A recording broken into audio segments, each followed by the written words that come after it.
Shalom, Shalpe, salam sejahtera untuk kita semua. Perkenalkan, nama saya Metia Banyu. Saya dari kelas PKK 5 semester 1 dengan NIM 25101175. Di sini saya akan membacakan makalah saya yang berjudul Membangun Komunitas Belajar yang Humanis dan Inklusif, Peran Relasi Guru, Siswa, dan Dukungan Teman sebagai Pilar Etika Sosial dalam Peningkatan Prestasi. Ringkasan isi makalah. Makalah ini membahas bagaimana komunitas belajar yang humanis dan inklusif dapat menjadi fondasi penting dalam meningkatkan prestasi belajar siswa. Penulis menyoroti dua pilar utama etika sosial dalam pendidikan, yaitu relasi guru siswa yang positif, dukungan teman sebaya. Makalah menjelaskan bahwa pendekatan humanis penempatan siswa sebagai subjek yang dihargai martabatnya, sementara inklusivitas memastikan bahwa setiap siswa tanpa memandang perbedaan memperoleh kesempatan belajar yang adil. Dalam konteks ini, interaksi antara guru, siswa, dan teman sebaya menjadi faktor kunci yang mempengaruhi keterlibatan, motivasi, dan prestasi akademik. Kekuatan makalah, relevansi tinggi terhadap pendidikan modern.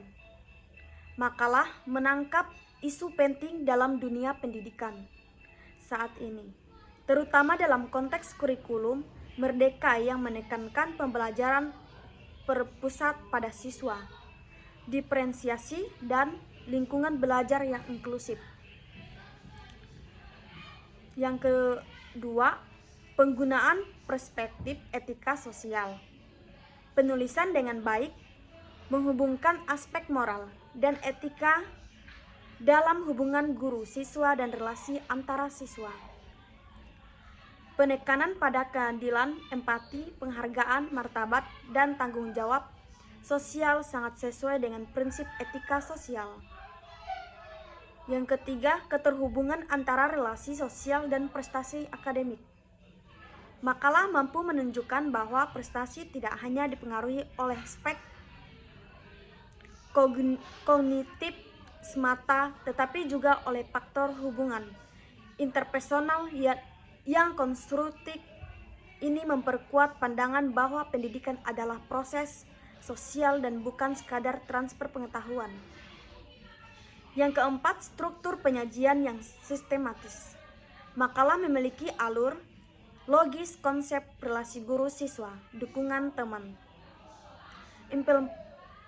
implikasi bagi prestasi. Kesimpulan hal ini membantu pembaca memahami keterkaitan antar konsep.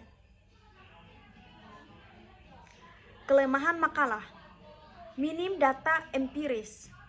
Makalah cenderung teoretis, penulisan belum memberikan studi kasus, hasil penelitian, maupun dan kualitatif yang memperkuat hubungan relasi sosial dan peningkatan prestasi.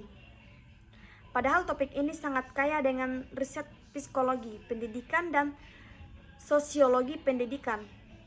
Pendalaman teori kurang kuat.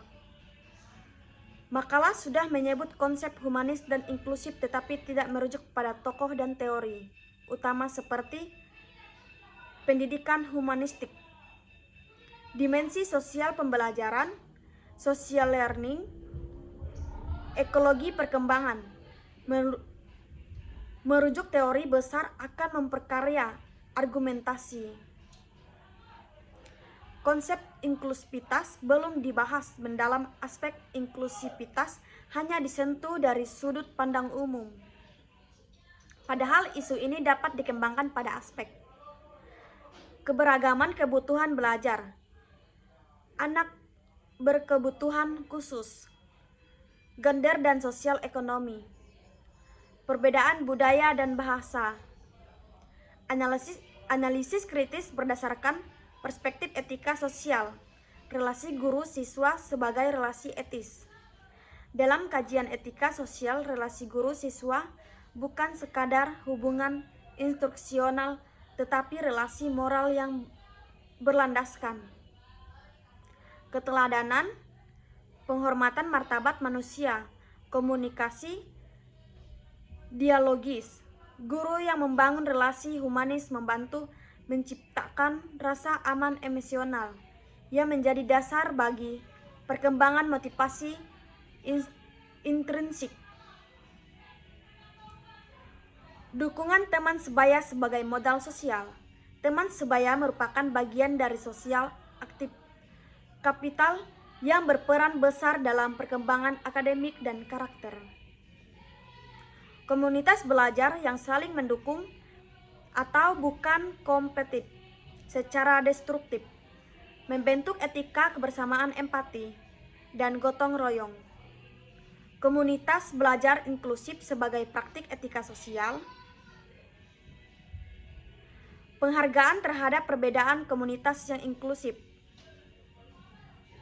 Tidak mengendalikan siswa berdasarkan stereotip, menyediakan ruang bagi semua, melindungi yang rentan dan diskriminasi. Etika sosial menekankan bahwa keberhasilan pendidikan harus bersifat kolektif, bukan hanya individual. Dengan terhadap prestasi akademik dalam perspektif etika sosial bukan hanya pencapaian kognitif, tetapi hasil interaksi eksternal yang sehat. Hanya ini tugas video makalah saya. Sekian, terima kasih.